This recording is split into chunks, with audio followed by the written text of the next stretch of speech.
Ndugu waandishi wa habari, kama ambavyo imetambulishwa, naitwa Nyasebwa Chimagu, ni mkurugenzi mkuu wa taasisi ya kudhibiti ubora wa mbegu Tanzania, kwa kifupi inaitwa TOSCI, ambayo kirefu chake kwa Kiingereza ni Tanzania Official Seed Certification Institute, TOSCI. Ndugu waandishi wa habari, awali ya yote leo tunashukuru tena serikali. Napenda kuhabarisha Watanzania kupitia ninyi waandishi wa habari kuhusiana na utekelezaji wa tasnia ya mbegu kupitia taasisi yetu ya TOSCI. Na kama mnavyofahamu, ndugu waandishi wa habari, mbegu ni bidhaa inayosimamiwa na serikali kote duniani, kwa maana ni regulated product kutokana na umuhimu wake katika usalama wa chakula, lakini pia ni mojawapo ya pembejeo muhimu zinazohitajika katika kuleta mageuzi kwenye kilimo kwa maana ya agricultural transformation, lakini pia kwenye kuongeza tija na masuala ya technical efficiency, lakini kwa ajili ya mapato na ubora wa mazao. Lakini pia biashara ya mbegu pia inafanyika kimataifa kwa kuzingatia viwango vya ubora vilivyowekwa kimataifa.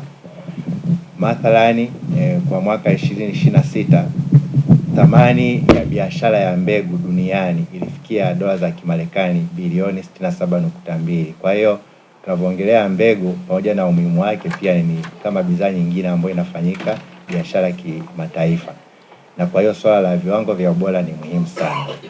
Kutokana na umuhimu huo wa mbegu nilioeleza, nchi nyingi duniani zinakuwa zina taasisi mahiri kwa ajili ya kusimamia tasnia ya mbegu, hususani kuanzia hatua ya utafiti, uzalishaji, usambazaji, uuzaji na matumizi ya mbegu bora. Sasa hapa nchini Tanzania, kwenye jukumu ambao amepewa jukumu hilo la kudhibiti ubora na usajili wa aina mpya kuanzia utafiti mpaka mbegu inafikia mkulima, ni taasisi ya kudhibiti ubora wa mbegu Tanzania, TOSCI, ambayo iko chini ya Wizara ya Kilimo, iliyoanzishwa kwa sheria ya mbegu sura ya 308 toleo la urekebu la 2023, au inaweza ikarejea kwa kifupi kama sheria ya mbegu namba 18 ya mwaka 2003. Kwa nini tunaongelea mbegu bora? Ni kutokana na kwamba mbegu ni chanzo cha usalama wa chakula na ustawi wa mazao, lakini pia inaongeza tija, lakini pia ni kinga dhidi ya visumbufu vya mabadiliko ya tabia nchi. Ndio maana unakuta kwamba kila wakati watafiti wanagundua aina mbalimbali za mbegu ili kukabiliana na changamoto ikiwemo visumbufu kwa maana magonjwa na wadudu. Ndio maana unakuta kwamba usipodhibiti maana yake unapata hasara, na takwimu za dunia zinaonyesha kwamba kwa taifa ya 2021 uchumi wa dunia unagharimu karibia dola za Kimarekani bilioni 220 kwa ajili tu ya kudhibiti magonjwa na wadudu kwenye mimea. Kwa ina maana mbegu ni moja ya bidhaa ambayo inatumika katika kukabiliana na mabadiliko ya tabia nchi na magonjwa, hasa pale ambapo utafiti huo umezingatia changamoto iliyopo. Lakini pia mbegu bora inazuia magonjwa, kwa sababu baadhi ya magonjwa pia kwenye mazao yanaenezwa kwa njia ya mbegu. Kwa hiyo mbegu ikiwa safi, maana yake mkulima ana uhakika wa kupata tija. Lakini pia kama nilivyosema, kutokana na viwango vya kimataifa, mbegu pia ni biashara inayofanyika kimataifa, kwa hiyo ni chanzo pia cha fedha za kigeni. Ndugu waandishi wa habari, tunapokutana leo hapa katika idara ya habari maelezo, tunapokutana hapa lazima tunapokuwa tunaeleza mafanikio ya tasnia ya mbegu, hatuwezi kuacha kusema kwa ujasiri kwa namna serikali ya awamu ya 6 ilivyoipa kipaumbele sekta ya kilimo, serikali ambayo inaongozwa na Mheshimiwa Dr. Samia Suluhu Hassan, Rais wa Jamhuri ya Muungano wa Tanzania. Kuwa na kipaumbele ni swala moja muhimu, lakini kutoa rasilimali za uwekezaji na kusimamia utekelezaji ni swala muhimu zaidi. Katika kipindi cha miaka 5 sasa ya uongozi wa Mheshimiwa Dr. Samia Suluhu Hassan, Rais wa Jamhuri ya Muungano wa Tanzania, kwa muhula wake wa kwanza na muhula huu wa pili unaoendelea, serikali imeendelea kuongeza bajeti ya Wizara ya Kilimo kwa ajili ya utekelezaji wa sekta ya kilimo ili iweze kutoa mchango unaostahili katika uchumi kwa kuimarisha usalama wa chakula, kuongeza ajira na upatikanaji wa malighafi, viwanda na kukidhi mahitaji ya soko la ndani na kimataifa.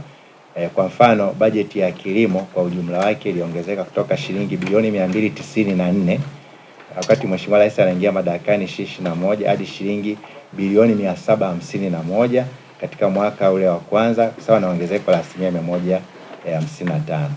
Lakini ikaongezeka tena kutoka bilioni 751 mwaka 22-23 hadi bilioni 970, na hadi sasa tunapokuwa tunaendelea kutekeleza bajeti ya 26-27 imefikia bajeti ya trilioni 1.2.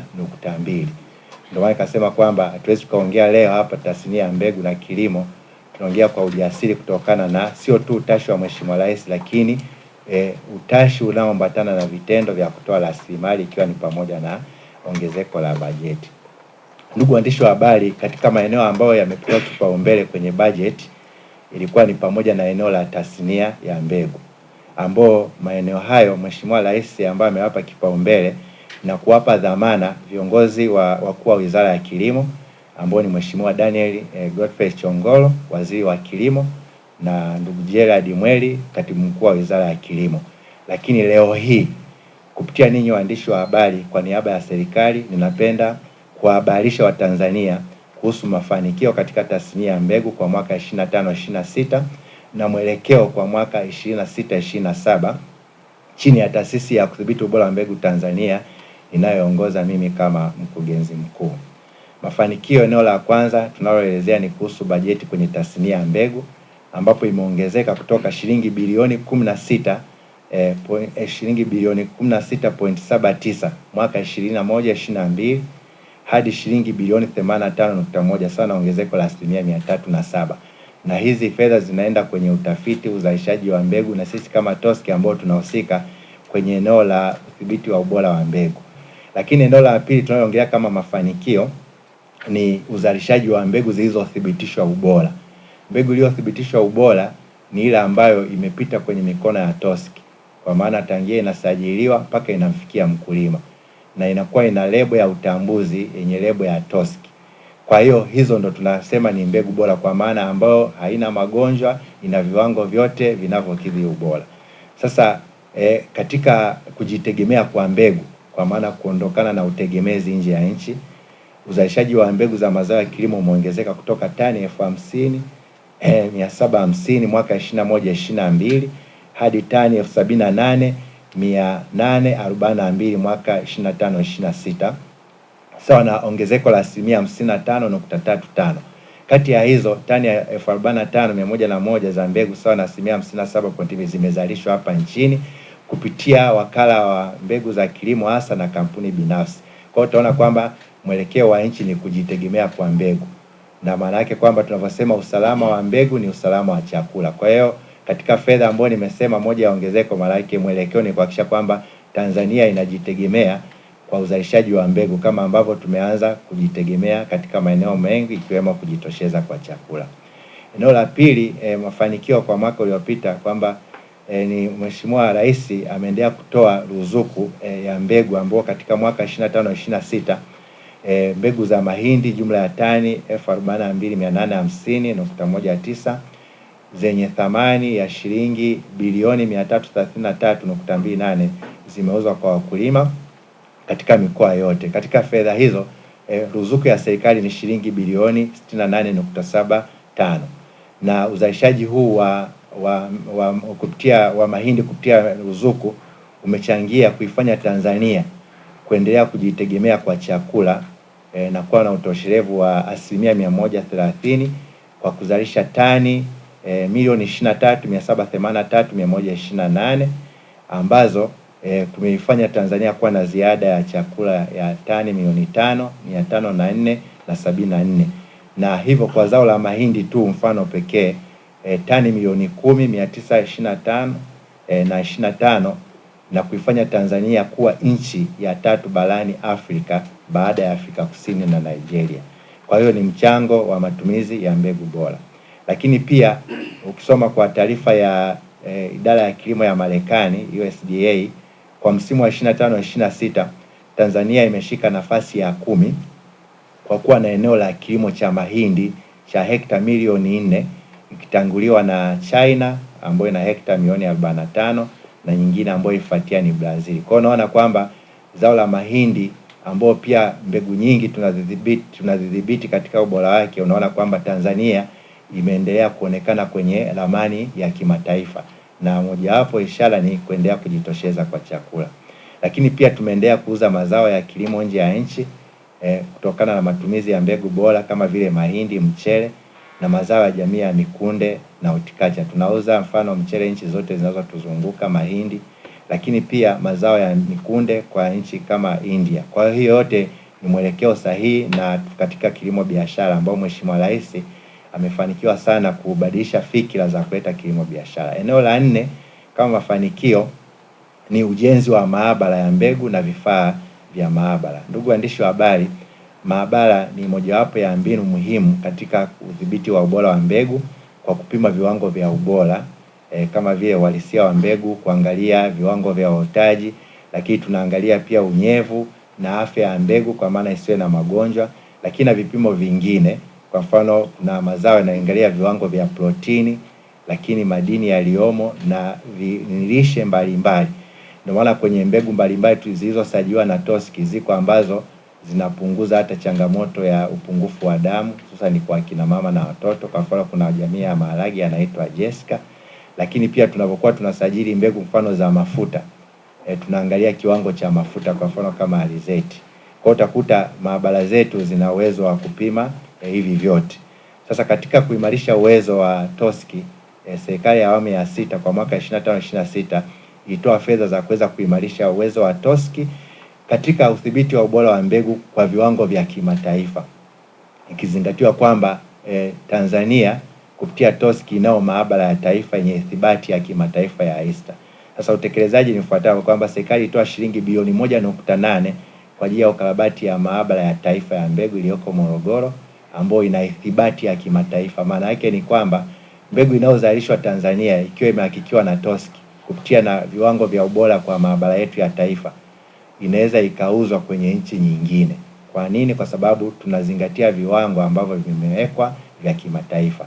Kwa hiyo maabara imefikia 99% na muda wote hii maabara itazinduliwa.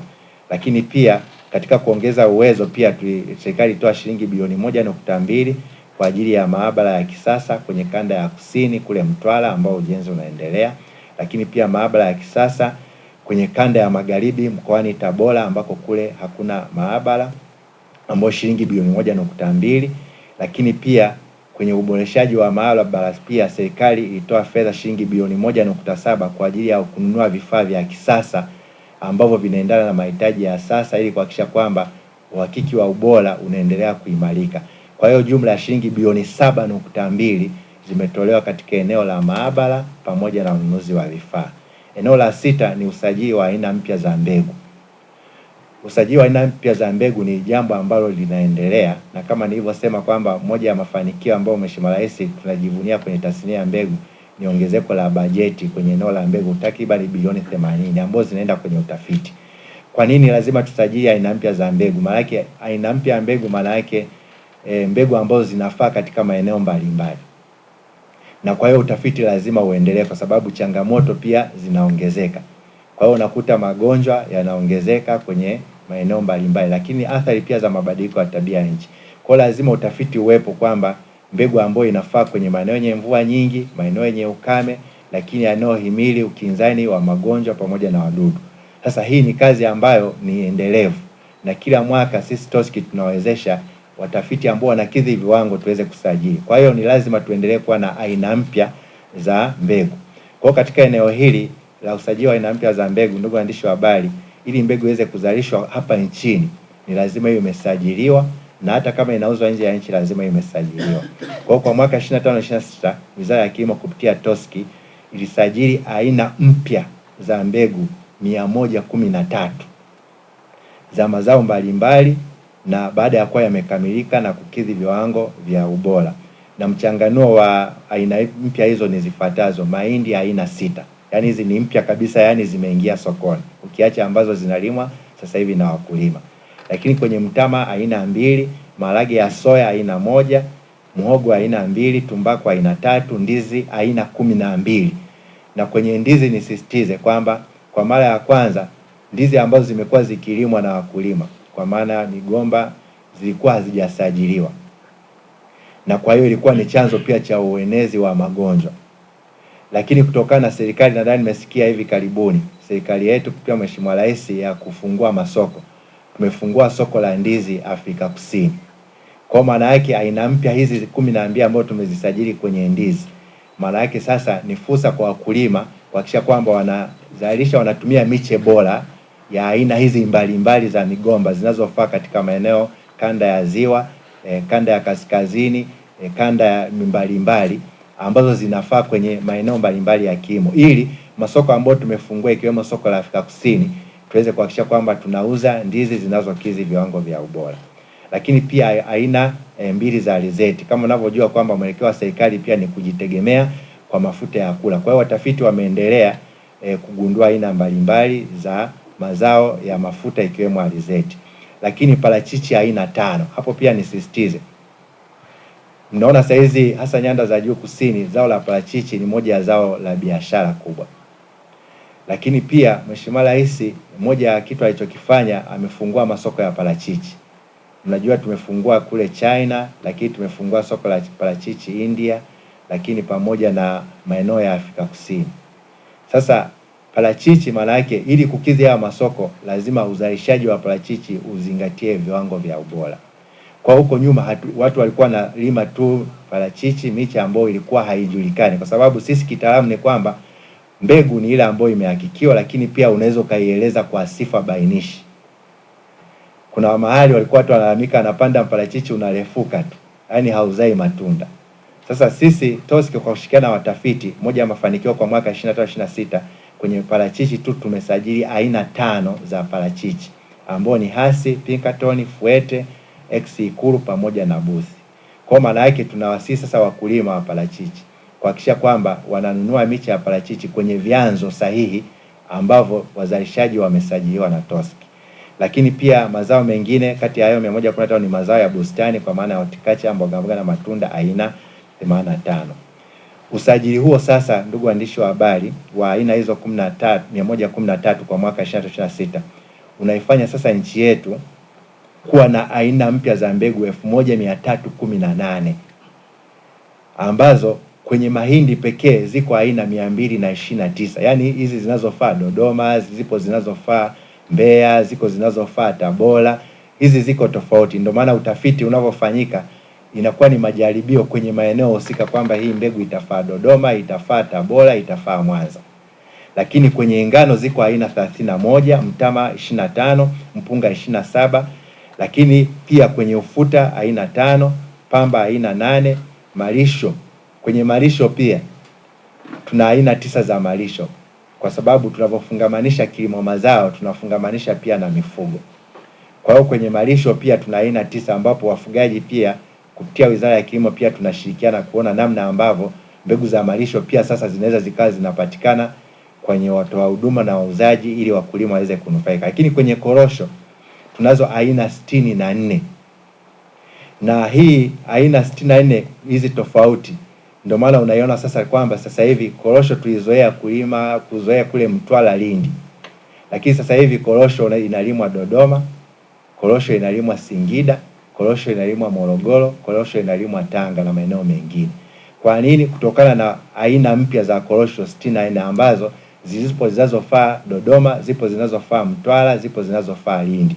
Sasa hatua hiyo imeendelea kuifanya nchi yetu kuwa katika eneo la ramani ya kidunia. Kwa mfano uzalishaji wa korosho tu kutokana na matumizi ya miche bora na mbegu bora imeongezeka kutoka tani 210,786 mwaka 2021 hadi tani 618,497 mwaka 25-26 na kuifanya Tanzania kuwa mzalishaji wa 4 duniani baada ya nchi ya Ivory Coast, Cambodia pamoja na India. Eneo la 6, ndugu waandishi wa habari, ambayo nataka nielezee kama mafanikio ni udhibiti wa matukio ya mbegu zisizokidhi viwango au tunaweza kusema mbegu feki. Ndugu waandishi wa habari, Wizara ya Kilimo kupitia TOSCI imeendelea kudhibiti matukio ya mbegu zisizokidhi na viwango vya ubora na kuimarisha ukaguzi kwenye maduka ya mbegu, ghala, viwanda na kuchakata mbegu kwa kushirikiana na uongozi wa ofisi za waheshimiwa wakuu wa mikoa, wakuu wa wilaya pamoja na vyombo vya ulinzi na usalama. Kutokana na hatua hizo, kwa mwaka 25-26 wahusika wa matukio ya ukiukaji wa sheria wapatao 22 wamechukuliwa hatua mbalimbali za kisheria, ikiwemo kufikishwa mahakamani, kulipa faini na kufidia wakulima pale ambapo imethibitika. Na matukio yameendelea kupungua kabisa, na tunawatahadharisha mtu yeyote mwenye nia ovu ya kuwadaa wakulima wasiendelee kuwauzia wakulima mbegu ambazo zina ubora, kwa sababu sisi TOSCI tuko muda wote na watachukuliwa hatua, na wengine wakithibitika pale, kama imethibitika kwamba wanaweza wakaingia kwenye makosa mengine ya hujumu uchumi. Kwa hiyo natoa tahadhari pia, chukue nafasi hii kwa makampuni kuhakikisha kwamba mbegu zao wanazozizalisha hata kama zinaenda kwa mawakala wahakikishe kwamba zina ubora ambao unakidhi. Ndugu waandishi wa habari, maeneo mengine ambayo ningetaka nielezee katika mafanikio kwenye tasnia ya mbegu ni viashiria vya ufanisi wa tasnia ya mbegu ili kuonyesha Tanzania ikoje. Ndugu waandishi wa habari, Tanzania inashika nafasi ya 3 kati ya nchi 55 za Umoja wa Afrika ikiwa na wastani wa alama 7.25 kati ya 10 katika ubora wa sekta ya mbegu, baada ya Afrika Kusini ambao waliongoza na Zambia, kutokana na taarifa ya The Africa Seed Access Index ambayo imetolewa. Kwa hiyo unaona kwenye mbegu Tanzania imeendelea kufanya vizuri kwa nchi ya 3. Maeneo ambayo tulifanya vizuri kutokana na utafiti huo, Tanzania tumefanya vizuri kwenye ubora wa vifungashio vya mbegu. Kwenye vifungashio vya mbegu nadhani naomba tueleze moja mfano wa kifungashio kwamba sisi tumeendelea kufanya vizuri kwa sababu mbegu yoyote ni lazima iwe kwenye kifungasho ambacho kina taarifa. Lakini haitoshi, lazima mbegu bora sisi Tanzania tumegundua mfumo wa kidigitali iwe na lebo ya TOSCI.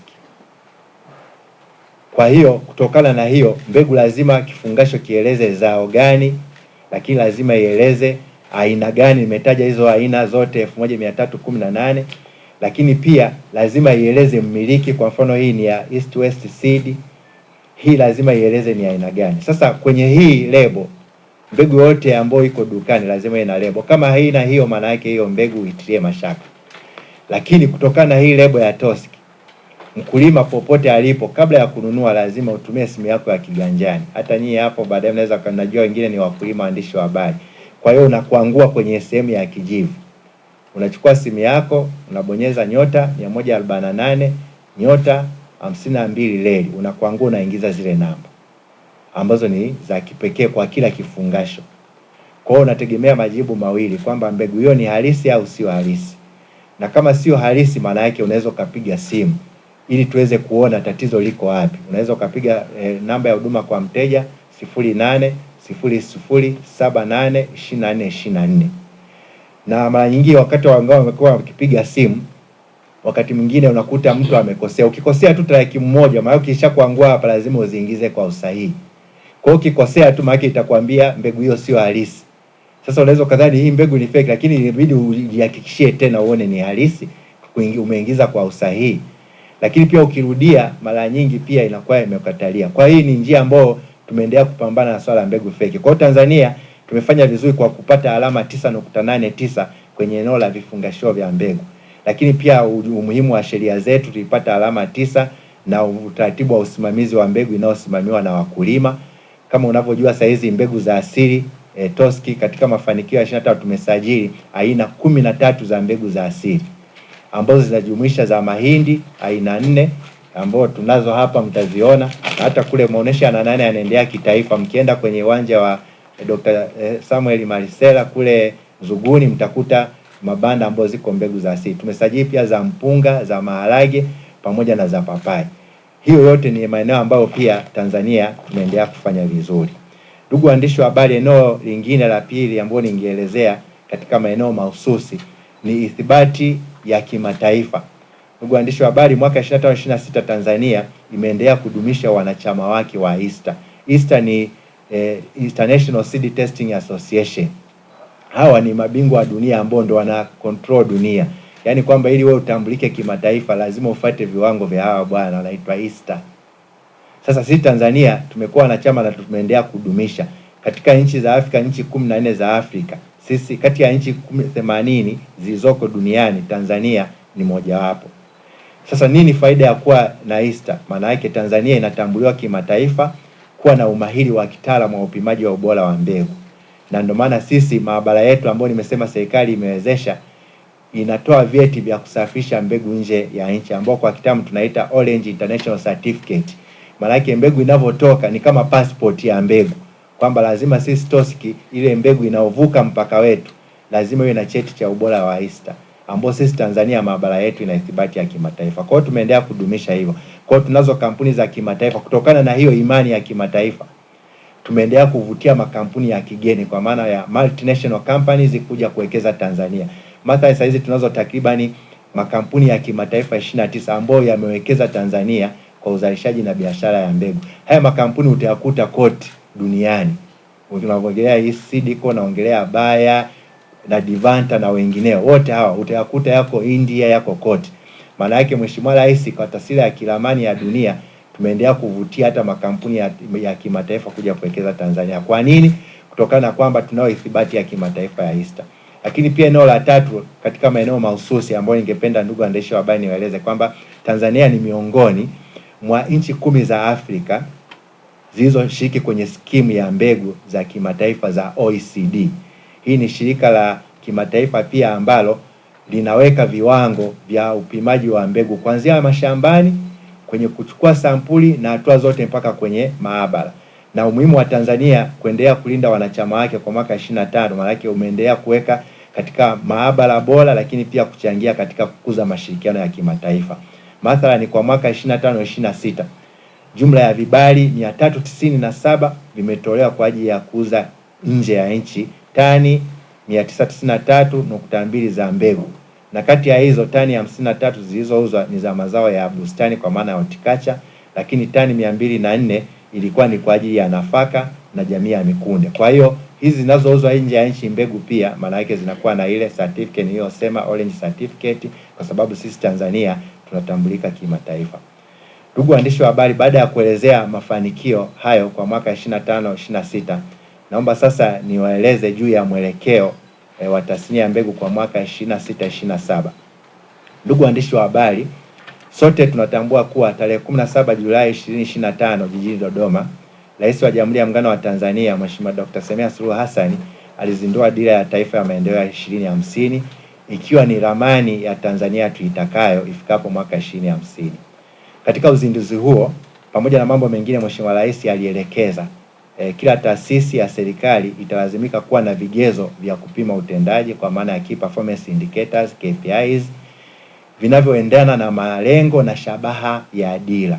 Aidha, tarehe 3 Agosti 2026 jijini Dar es Salaam, Mheshimiwa Rais Dr. Samia Suluhu Hassan alizindua nyenzo za utekelezaji wa dira.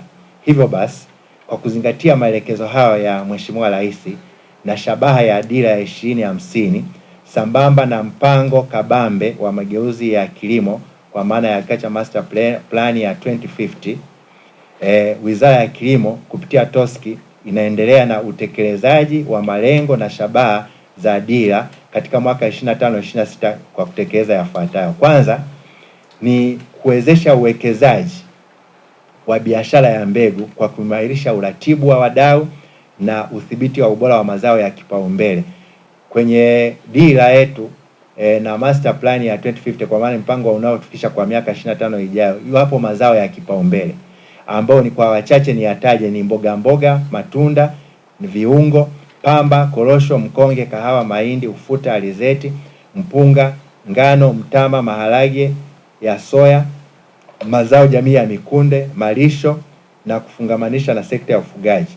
Hatua hizo zinafanya kwa kuzingatia kuwa mojawapo ya shabaha ya dira ya 2050 ni kuifanya Tanzania kuwa mzalishaji mkubwa wa chakula barani Afrika. Hiyo ni kwenye shabaha ya dira yetu ya 2050 na kuwa miongoni mwa nchi 10 bora duniani ifikapo 2050. Kwa hiyo utaona kwamba haya mazao niliyoyataja kama sehemu kwenye kuelekea malengo ya dira sio kwamba yamechaguliwa kwa bahati mbaya.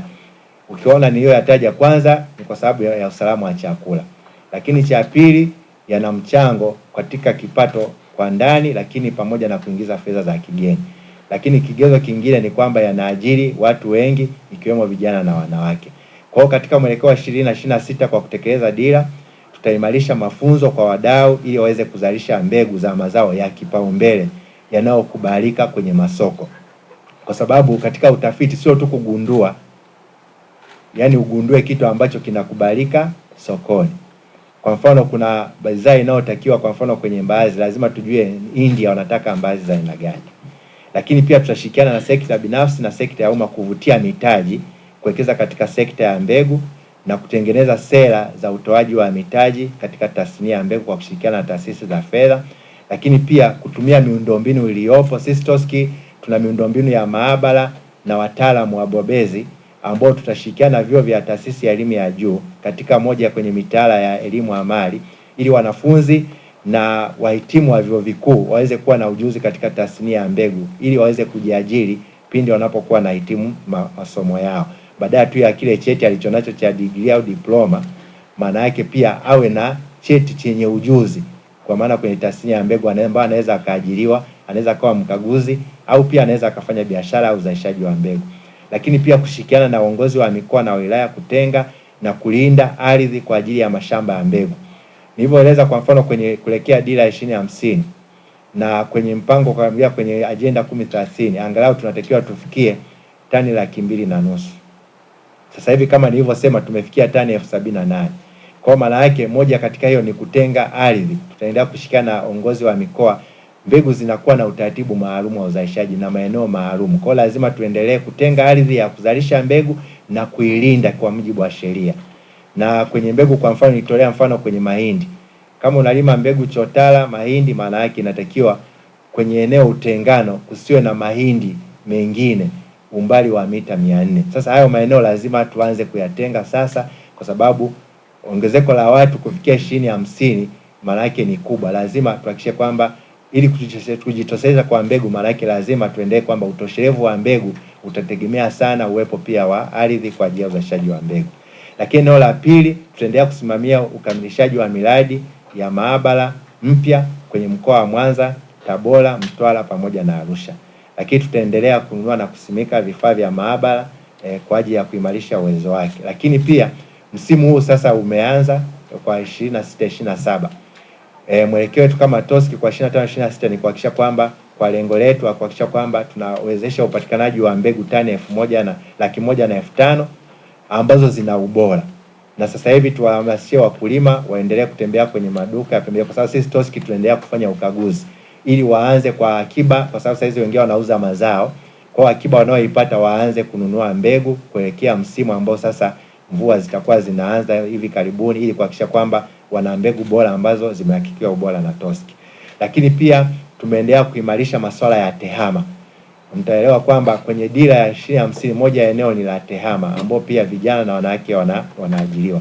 Sisi kama TOSCI kwenye eneo hili tunao mfumo wa kidijitali, ikiwemo ambao nimeeleza kwenye matumizi ya lebo, lakini pia tuna eneo la huduma kupitia mfumo wa unaitwa TOAS, kwamba mtu yeyote anayetaka kupata mafunzo namna ya kuzalisha mbegu au kufanya biashara hahitaji tuonane naye ofisini. Unaingia tu kwenye mfumo, unaomba maombi, kama kuna hitaji huduma inatakiwa kulipia unaweza ukalipia. Kwa hiyo hatuhitaji kukutana na mtu kwa sababu huduma zote ziko kwenye mtandao. Kwa sasa hivi tunaboresha huu mfumo ili kuhakikisha kwamba uendane na mahitaji ya sasa, ambao serikali sasa hivi katika vipaumbele vya Wizara ya Kilimo mojawapo ni eneo la tehama. Lakini mwisho tutaendelea kuimarisha mashirikiano ya kikanda na kimataifa. Kama nilivyosema kwamba mbegu ni bidhaa ambayo pia inauzwa kimataifa.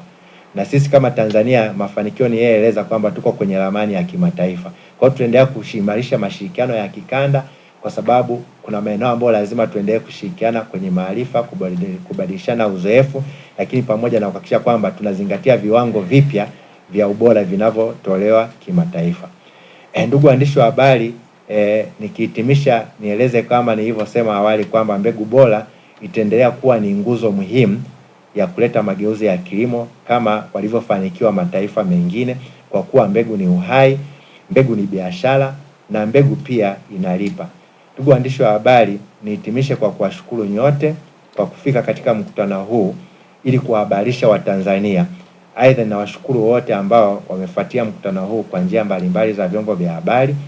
Aidha, nishukuru Wizara ya Habari, Utamaduni, Sanaa na Michezo kwa kuandaa na kuratibu vizuri mkutano huu. Nichukue nafasi hii kuwashukuru Mheshimiwa Daniel Godfrey Chongolo, Waziri wa Kilimo, na Gerald Mweli, katibu mkuu wa Wizara ya Kilimo, kwa kuendelea kusimamia vipaumbele vya taifa vya kuendeleza sekta ya kilimo hususan kwenye eneo la tasnia ya mbegu, ambao mimi kama mkurugenzi mkuu wa TOSCI ninaisimamia. Lakini kipekee nimshukuru Mheshimiwa Dr. Samia Suluhu Hassan, Rais wa Jamhuri ya Muungano wa Tanzania, ambaye kama nilivyoeleza awali amekuwa kinara wa kuleta mageuzi katika kilimo na kuamsha fikra za kilimo biashara kwa makundi mbalimbali ya Watanzania wakiwemo vijana na wanawake, kutokana na uwekezaji anaofanya kwenye kilimo, ikiwemo fedha za utafiti, uzalishaji na udhibiti wa ubora wa mbegu, sambamba na kufungua masoko. Hatua hizo ambazo Mheshimiwa Rais amezionyesha zimedhihirisha Tanzania itafikia malengo yake ya kuilisha dunia, ikiwa ni moja ya shabaha za Dira ya 2050 ambayo ni kuifanya Tanzania kwa miongoni mwa nchi 10 duniani. Baada ya kusema hayo, ninawashukuru sana, asanteni kwa kunisikiliza.